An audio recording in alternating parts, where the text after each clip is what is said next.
সদাপ্রভু বলছেন, হে পিপাসিত লোকেরা, তোমরা সবাই জলের কাছে এসো। যিশায়া 55:1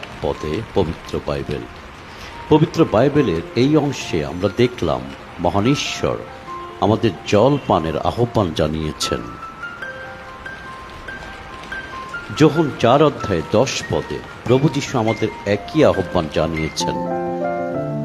এই অংশে আমরা দেখি প্রভু যীশু বললেন, তুমি যদি জানতে ঈশ্বরের দান কি আর কে তোমার কাছে জল চাইছেন, তবে তুমি তার কাছে জল চাইতে, আর তিনি তোমাকে জীবন্ত জল দিতেন। প্রভু যীশু আরো বললেন, আমি যে জল দিব, যে তা খাবে আর তার কখনো পিপাসা পাবে না।